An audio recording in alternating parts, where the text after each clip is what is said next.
আজকে 31শে অগস্ট। আজকে আমরা চলে যাব যে যার নিজের বাড়িতে। এই 4টে দিন নতুন এবং পুরনো দীঘাকে দারুণ উপভোগ করলাম। তার সাথে জগন্নাথ মন্দিরের দৃশ্য আমাদেরকে করেছে মনোমুগ্ধ। আজকে আমাদের রুম চেক আউট ছিল সকাল 10:30টায়। আমরা মোট 3টে রুম বুকিং করেছিলাম। 2টো রুম ছেড়ে দেওয়া হয়েছিল এবং একটি রুম রাখা হয়েছিল যেখানে সবাই আমরা অপেক্ষা করছিলাম সঠিক ট্রেনের টাইমিংয়ের জন্য। আজকের দুপুরের লাঞ্চের মেনু ছিল খুবই সিম্পল।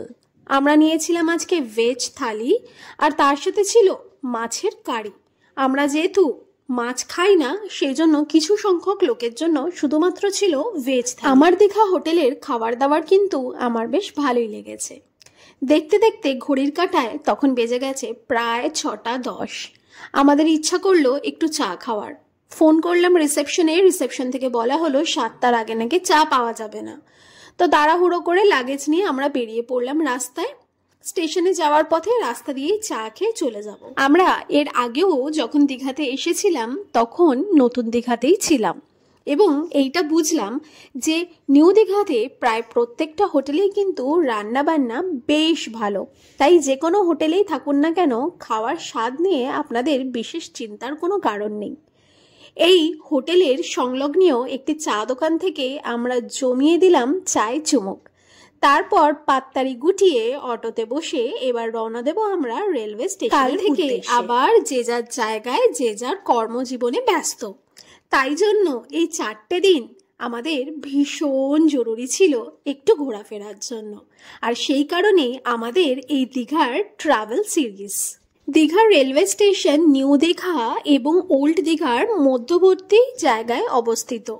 আর এই রেলওয়ে স্টেশনটা কিন্তু জগন্নাথ মন্দিরের একেবারে পাশে।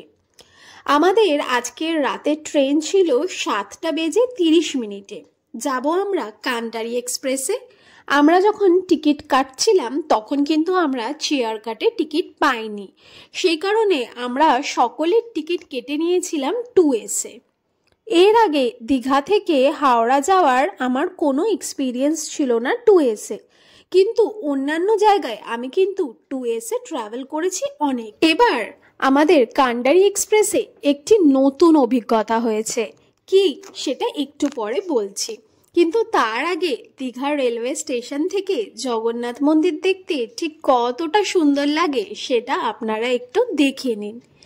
এর আগে দীঘার যে ট্রাভেল সিরিজটা আমাদের এই চ্যানেলে আপলোড করা রয়েছে সেটা দেখলে বুঝতে পারবেন যে আগেরবার কান্টারি এক্সপ্রেস স্টেশনে আসতে কতটা সময় লাগিয়েছে, ছিল প্রচুর লেট। কিন্তু এইবার ঠিক তার উল্টো হলো। আমরা ভেবেছিলাম হয়তো ট্রেন আসতে অনেকটাই সময় লাগবে, কিন্তু দেখতে দেখতে ট্রেনের হুইসেলের আওয়াজ পেয়ে গেলাম। স্টেশনে রয়েছে প্রচুর মশা, সেই কারণে আপনারা যদি বয়স্কা কেউ বা ছোট বাচ্চাদেরকে নিয়ে ট্রাভেল করেন সে কারণে প্রিকশন কিন্তু অবশ্যই রাখবেন। দেখতে দেখতে ট্রেন ঢুকে গেল স্টেশনে আর সময় ছিল একদম কারেক্ট। আমি তো কিছুটা দেখে অবাকই হয়ে গেলাম, কারণ দীঘা টু হাওড়া কান্টারি এক্সপ্রেস কিন্তু কখনোই অন টাইমে যায় না। আর সেই কারণেই কিন্তু এবার আমাদের দীঘায় আসা বাসে। আমরা খুব একটা বাসে ট্রাভেল করতে ইচ্ছুক নই, কিন্তু ট্রেন এত লেট করেছে যার কারণে চারিদিক থেকে খুব নেগেটিভ রিভিউ পাওয়ার কারণে এবার আমরা দীঘাতে কিন্তু বাসে করেই এসছি। সেই সম্পর্কেও সমস্ত তথ্য কিন্তু আমার এই চ্যানেলে দেওয়া রয়েছে। এবার আমি একটু Digha to Howrah Kandari express 2S এর ব্যাপারে বলে রাখি। প্রথমত এই কম্পার্টমেন্টের এতটুকু মেনটেনেন্স নেই, প্রচণ্ড বাজে সিটিং অ্যারেঞ্জমেন্ট আর তার সাথে নোংরা অ্যাটমসফিয়ার, সাথে রয়েছে বাথরুম থেকে আসা বিচ্ছিরি গন্ধ। আমরা প্রথমে ভেবেছিলাম যে যেতে যেতে আমরা ট্রেনেই রাতের ডিনারটা করে নেব, কারণ খাবার আমরা নিয়ে নিয়েছিলাম সাথে করে, কিন্তু এত বিচ্ছিরি গন্ধ আর এত নোংরার মধ্যে আমরা কোনোভাবেই ট্রেনের মধ্যে রাতের ডিনার কিন্তু করতে পারিনি। সেই জন্য আপনাদেরকে বলে রাখি যে যদি আপনারা দীঘা থেকে হাওড়ায় ফেরত আসেন তাহলে অতি অবশ্যই চেয়ার কাট কিংবা বাসে ট্রাভেল করবেন, 2AC কিন্তু ভুল করেও ট্রাভেল করবেন না। দেখতে দেখতে আমরা চলে এলাম হাওড়া স্টেশনে।